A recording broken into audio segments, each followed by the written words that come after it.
Today's video.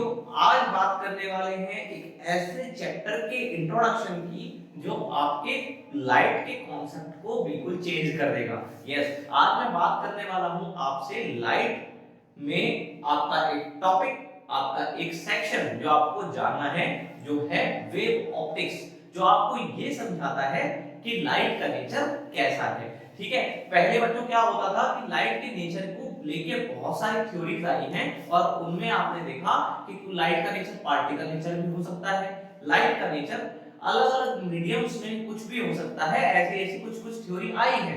लेकिन अभी हमारा ये टॉपिक है आज का वेव ऑप्टिक्स। इसमें हम जानेंगे कि लाइट का नेचर वेव नेचर होता है। कुछ ऐसे फिनोमिना है जो सिर्फ लाइट के वेव नेचर से ही एप्लीकेबल है, जैसे कि आपके पास इंटरफेरेंस, जैसे कि आपके पास डिफ्रैक्शन, जैसा कि आपके पास पोलराइजेशन। ये ऐसे फिनोमिना हैं। कुछ फिनोमिना ऐसे भी हैं जो आपके रे ऑप्टिक्स से और आपके वेव ऑप्टिक्स से, यानी कि पार्टिकल नेचर से भी और वेव नेचर से भी, दोनों से एप्लीकेबल है। लाइक मैं आपसे बात करूं रिफ्लेक्शन की, मैं आपसे बात करूं रिफ्रैक्शन की, ये कुछ ऐसे फिनोमिना है। तो हम इस चैप्टर में लाइट के नेचर पे फोकस करेंगे, जो कि है वेव नेचर। ये चैप्टर बहुत इंपॉर्टेंट है, 6 to 7 मार्क्स में ये आपको देखने को मिलता है आपके बोर्ड्स में, और ये आपके कॉन्सेप्ट को बहुत स्ट्रॉन्ग कर देगा। अगर आप फिजिक्स की एक जनरल और बेसिक नॉलेज लेना चाहते हैं तो इस वीडियो को आप बिल्कुल मत स्किप करें, इस वीडियो को देखें, आपको एक एक चीज समझ में आ जाएगी। तो आज मैं बात करूंगा वेव ऑप्टिक्स की। तैयार है? जी हाँ, चलिए तो वेव ऑप्टिक्स को जान लेते हैं। वेव ऑप्टिक्स में बच्चों आपको समझना है कि लाइट का नेचर वेव नेचर होता है। Light creates disturbance, source of light create disturbance. जैसे मैं आपसे बात करूं कि आपके पास ये एक सोर्स है लाइट का, है लाइक बल्ब भी हो सकता है। तो जब ये जलता है, ग्लो करता है, तो अपने चारों तरफ डिस्टरबेंस क्रिएट कर देता है। तो अगर मैं बच्चों ध्यान से सुनना है, मैं आपसे एक टर्म पे बात करने वाला हूं कि वेव फ्रंट क्या है। सारी वेव ऑप्टिक्स वेव फ्रंट पे डिपेंड करती है। वेव फ्रंट को जानना बहुत जरूरी है। चलिए तो देख लेते हैं। अगर मैं आपके पास मैं बोलता हूं कि जी लो जी, ये आपके पास लो जी, इस तरीके से एक सर्कल बना दिया है। तो बच्चों इस सोर्स, ये सोर्स है, इस सोर्स का जो डिस्टरबेंस पहुंचा होगा, इस सोर्स का जो डिस्टरबेंस पहुंचा होगा आर डिस्टेंस पे, हर जगह पे वो कैसा पहुंचा होगा, मुझे ये बताइए आप। ये डिस्टरबेंस इस सोर्स की वजह से आर डिस्टेंस पे हर जगह कैसा पहुंचा होगा? मैं बोलूंगा ये डिस्टरबेंस हर जगह पे कैसा पहुंचा है? ये डिस्टरबेंस हर जगह पे एक जैसा पहुंचा है। समझ गए हैं? ये डिस्टरबेंस इन पॉइंट्स पे एक जैसा पहुंचा है इस सोर्स की वजह से। तो इस लोकस को, इस ज्योमेट्री को, लोकस को जो या फिर इस ज्योमेट्री को जो इन पॉइंट्स को मिलाने से बनी है, जो एक तरीके से डिस्टर्ब हुए हैं, उस लोकस को या उस ज्योमेट्री को मैं वेव फ्रंट बोल देता हूं। तो क्या लिख सकता हूं मैं? लो जी, locus of all such points, locus of all such points that are vibrating in same phase, vibrating in same phase। समझ गए हैं? अरे बहुत आसान है। देखिए क्या बोला है, ये सोर्स है, बहुत अच्छी बात। इसके चारों तरफ एक सर्कल ड्रॉ किया, जो कि और उस सर्कल पे जितने भी पॉइंट्स हैं, वे पॉइंट्स पे डिस्टरबेंस इस सोर्स की वजह से ही कैसा पहुंचा है, क्योंकि ये आर डिस्टेंस में है। तो मैं बोलूंगा कि इन पॉइंट्स के थ्रू बना हुआ ज्योमेट्री या locus of all such points that are vibrating in same phase. Same phase का मतलब है कि सब एक ही तरीके से डिस्टर्ब हुए हैं, तो मैं बोल दूंगा ये वेव फ्रंट है। समझ गए हैं? अच्छा, क्या इसके ऊपर एक और वेव फ्रंट ऐसे भी बन सकती थी, ऐसे करके? हाँ बन सकती थी। इस पे सारे पार्टिकल्स वाइब्रेट हो रहे होंगे सेम फेज में, लेकिन हाँ अंदर वालों से अलग होंगे। लेकिन इन पे जितने भी पार्टिकल्स होंगे वे सब एक ही तरह से डिस्टर्ब हुए हैं सोर्स की वजह से। तो ये जो ज्योमेट्री बनती है उन पॉइंट्स की जो एक जैसे वाइब्रेट हो रहे हैं, इसको आप उसका वेव फ्रंट बोल देते हैं। तो वेव फ्रंट आपको समझ में आता है? तो अब हम सीख लेते हैं how many types of wave fronts are there. कितने तरह के वेव फ्रंट्स हो सकते हैं देख लेते हैं जल्दी जल्दी से। सो स्टूडेंट्स अब देखेंगे कि कितने तरह के वेव फ्रंट बन सकते हैं। पहले बिल्कुल बेसिक वेव फ्रंट सिखाता हूं आपको, जो कि एक सोर्स है, ठीक है, पॉइंट सोर्स, उसकी वजह से ये ऐसे बनाया। ये कैसा है, ये स्फेरिकल वेव फ्रंट है। ये कैसा वेव फ्रंट है, 3D फिगर में चारों तरफ जो डिस्टरबेंस गया है, ये कैसा वेव फ्रंट है जी, ये तो स्फेरिकल वेव फ्रंट है जो कि पॉइंट सोर्स की वजह से बनता है। समझ गए हैं, बहुत सिंपल सी बात कही, बहुत अच्छे से समझ में आ गई। चलो आगे बढ़ते हैं। अगर बच्चों मैं आपसे बोलता हूं कि एक लाइन पे, एक लाइन है और लाइन पे सोर्सेज है, ऐसे ये लाइन सोर्सेज है, ये इस तरीके से, समझ रहे हैं, ये लाइन सोर्सेज है। तो इन सोर्सेज की वजह से डिस्टरबेंस जो पहुंचा होगा, ध्यान से देखना, ये इसका वेव फ्रंट, ये इसका वेव फ्रंट, समझ रहे हैं, ये इस तरीके से इसका वेव फ्रंट है कि नहीं, और इसका वेव फ्रंट ऐसे जी, और इसका वेव फ्रंट ऐसे, इस तरीके से, इसका वेव फ्रंट कुछ इस तरीके से, और इसका वेव फ्रंट बच्चों कुछ इस तरीके से। तो इस ज्योमेट्री को अगर मैं ज्वाइन कर दूं ऐसे, है ना, इस तरीके से मैं ज्वाइन कर दूं तो आपको एक सिलिंड्रिकल शेप दिखाई दे रही होगी, और सिलिंड्रिकल शेप के जो पार्टिकल्स वाइब्रेट हो रहे होंगे, क्या वे सेम फेज में हो रहे होंगे, पहला वेव फ्रंट, दूसरा, तीसरा, चौथा, पांचवा, छठा, इस तरह से बना दिया। तो एक लाइन की वजह से जो वेव फ्रंट बना कुछ सिलिंड्रिकल शेप में बना, और आपने इसको नाम दिया सिलिंड्रिकल वेव फ्रंट।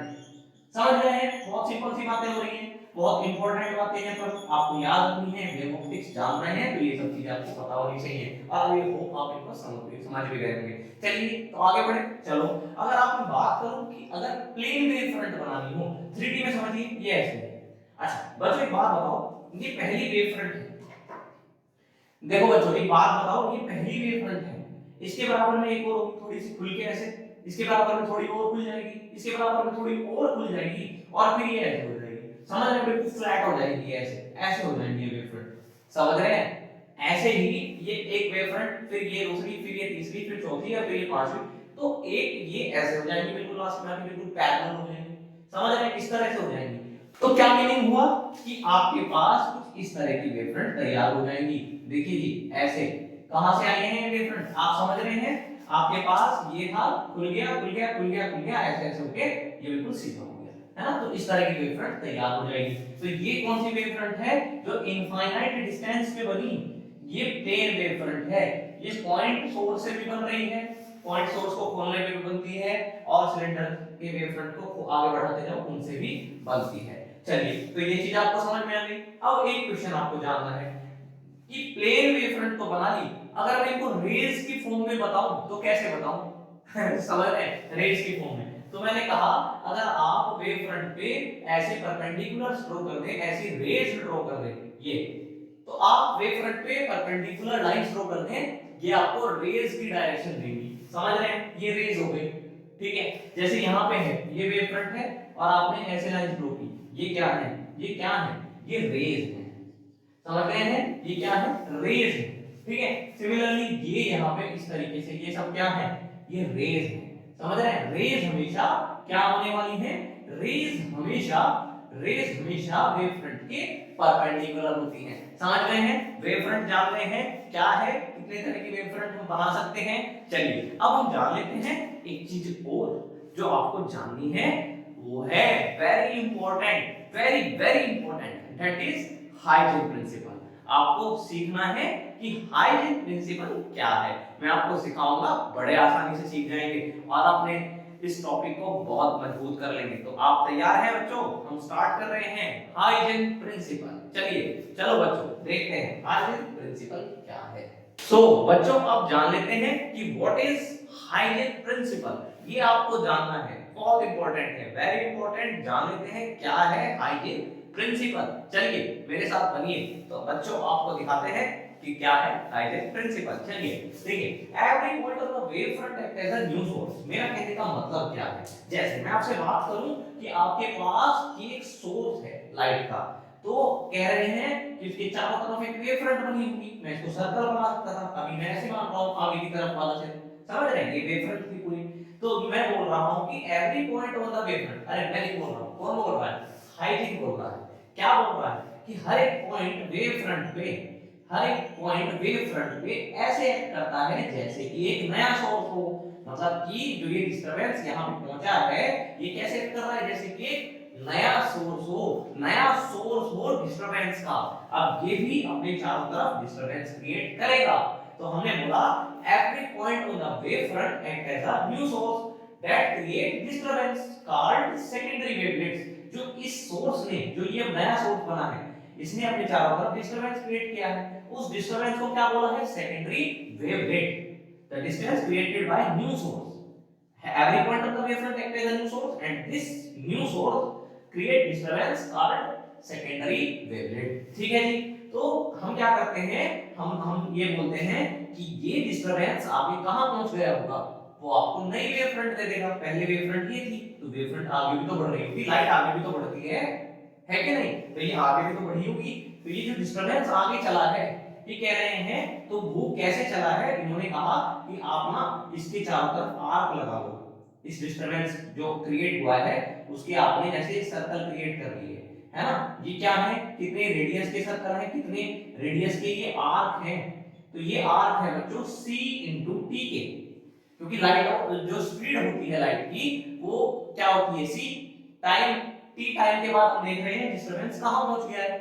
तो डिस्टेंस इक्वल्स टू क्या होता है? Speed into time. तो आपने कितने के आर्क लगा लिए? c * t के। और अगर इन डिस्टरबेंस पे मैं एक टेंजेंट ड्रॉ कर दूं बच्चों ऐसे करके, तो ये टेंजेंट आपको नई वेव फ्रंट दे देगी जिसका नाम है सेकेंडरी वेव फ्रंट। दोबारा जान लेते हैं, हमने क्या सीख लिया? हमने जाना क्या जाना हमने जाना कि हर एक पॉइंट इस सोर्स की वजह से जो पहला वेव फ्रंट है एक नया सोर्स की तरह बिहेव करता है और अपने चारों तरफ डिस्टरबेंस क्रिएट करता है। ये डिस्टरबेंस आगे बढ़ेगा तो नई वेव फ्रंट बनेगी। तो वो डिस्टरबेंस क्रिएट होने से नई वेव फ्रंट बनी, वो कहां बनी? तो बोला कि आपने आर्क लगा लिए, आपने सर्कल बना लिए c * t के, और उनसे आपने टेंजेंट ड्रॉ कर दी। तो ये प्राइमरी वेव फ्रंट का डिस्टरबेंस बढ़ता बढ़ता कहां चला गया है? सेकेंडरी तक, दूसरी तक ये डिस्टरबेंस पहुंच गया है। समझ गए हैं? इस तरीके से ये बात बोली गई है। Surface touching these secondary wavelets, in disturbance को जो टच करने वाली, जो सेकेंडरी वेवलेट्स को टच करने वाली जो सरफेस है टेंजेंशियली इन फॉरवर्ड डायरेक्शन, आपने कैसे बनाई है? टेंजेंट ड्रॉ करके बनाई है। एट एनी इंस्टेंट, किसी टाइम पे एक आपको नई वेवफ्रंट दे देगा। ये सिंपल सा आपका हाइजेन प्रिंसिपल था और आपने इसको जान लिया होगा कि क्या है हाइजेन प्रिंसिपल। बड़ा सिंपल सा है। क्या है? हर एक पॉइंट वेव फ्रंट पे ऐसे एक्ट करता है जैसे कि नया सोर्स हो और अपने चारों तरफ एक डिस्टरबेंस क्रिएट करता है जिसको बोलते हैं सेकेंडरी वेवलेट। और उन सेकेंडरी वेवलेट्स डिस्टरबेंस को आगे आपने कहां शिफ्ट कर दिया, कहां चली गई? तो आपने c * t के आर्क लगा दिए इन पे, प्राइमरी वाली पे, और उससे आपने टेंजेंट ड्रॉ कर दी। तो ये आपको नई वेव फ्रंट दे देगा, secondary wave front. I hope आप इस टॉपिक को समझ गए होंगे। अब मिलेंगे हाइजेन प्रिंसिपल से कुछ चीजों पे डिस्कस करने के लिए। चलिए बच्चों, अब देख लेते हैं कि किस तरह से वेव फ्रंट बनाई जा सकती है प्रिज्म के लिए, कॉनकेव मिरर के लिए, कॉन्वेक्स लेंस के लिए, कॉनकेव लेंस के लिए। इसके लिए आपको सिंपल से रे डायग्राम आने चाहिए बच्चों। देखिए जैसे ये प्रिज्म है ना, इस पे प्रिज्म पे ऐसे रेज पड़ती हैं, के लिए, ठीक है जी। अच्छा, और ये बाद में रिफ्रैक्ट होके ये ऐसे निकल जाती है, ये ऐसे निकल जाती है, ये ऐसे निकल जाती है। अब कुछ नहीं करना, एक बात याद रखनी है, वो क्या है कि हमेशा रेज के परपेंडिकुलर वेव फ्रंट ड्रॉ होती है। बताइए ना बात। तो देखिए ये रेज ऐसे आ रही है तो ये वेव फ्रंट हो गई, समझ रहे हैं? और यहाँ पे ये वाली wave front refracted wave front हो गई। ये रेज ऐसे जा रही थी ना, तो इसके परपेंडिकुलर ये ऐसे ड्रॉ कर दिया प्लेन। ये क्या होगा आपका? ये आपका रिफ्रैक्टेड वेव फ्रंट हो जाएगा। समझ गए? रेज बनानी आनी चाहिए। ऐसे ही कॉनकेव मिरर था, पैरेलल रेज पड़ी है आपके, पैरेलल रेज है तो वेव फ्रंट जरूर ऐसा रहा होगा, है ना, परपेंडिकुलर। अब बच्चों ये कन्वर्ज हो जाती है, ऐसे कन्वर्ज हुई है। ऐसा मान लो, समझाने के लिए यहाँ पे एक चीज समझनी है बस। ये यहाँ पे अगर ये सोर्स होता है ना, तो ये रेज कैसे निकलती, ये इनकी वेव फ्रंट कैसे होती? ऐसी तो होती, ये 90 पे ऐसे तो होती थी, समझ रहे हैं? तो इस तरह से वेव फ्रंट बनी है ना। तो इस तरीके से आपकी रिफ्लेक्टेड वेव फ्रंट है और ये आपकी इंसिडेंट वेव फ्रंट है। समझ गए हैं? रेज पड़ी, परपेंडिकुलर ड्रॉ कर दिया, ये रेज है तो जरूर ऐसा मान लो कि कोई सोर्स है, मान लिया ऐसा, तो इसकी वेव फ्रंट ऐसे बनेगी। क्लियर? बहुत सिंपल सी बात। अच्छा, यहाँ पे आ जाइए। यहाँ पे क्या हुआ? रेज पैरेलल गई, वेव फ्रंट ऐसे हो गई परपेंडिकुलर। अब यहाँ पे दूसरी तरफ ऐसा मान लो कि यहाँ पे सोर्स है, ऐसा मानेंगे तो क्या होगा? ये वेव फ्रंट कैसी होंगी? पॉइंट सोर्स की वजह से ऐसे तो बनती है पैरेलल, ये रिफ्लेक्टेड वेव फ्रंट हो गई। समझ गए? ये यहाँ से रेज आई पैरेलल, कॉनकेव लेंस से ऐसे ये डाइवर्ज हो जाएगी, तो प्लेन वेव फ्रंट आ रहा था और फिर ये यहाँ पे डाइवर्ज हो गया है। डाइवर्ज हो गया है तो जरूर ऐसा माना जा सकता है कि पीछे से कहीं से आ रही हो, मतलब ऐसा मान सकते हैं कि देखना ये पीछे से कहीं से ऐसे आ रही है, इस तरीके से, है ना। तो यहाँ कोई पॉइंट सोर्स मान सकते हैं, तो उसकी वजह से वेव फ्रंट ऐसी तो बनेगी। समझ गए हैं, ये रिफ्लेक्टेड वेव फ्रंट हो गया ये वाला, है ना। इस तरीके से आपने वेव फ्रंट ड्रॉ कर सकते हैं, बहुत सिंपल है, समझ गए, चुटकियों में सीख जाएंगे, फिजिक्स को आसान बना देंगे, बहुत सिंपल कर देंगे। ठीक है, चलिए, तो ये टॉपिक हमारा कंप्लीट हुआ। अब हम बात करेंगे कुछ और नए इंटरेस्टिंग टॉपिक्स पे अगली वीडियो में।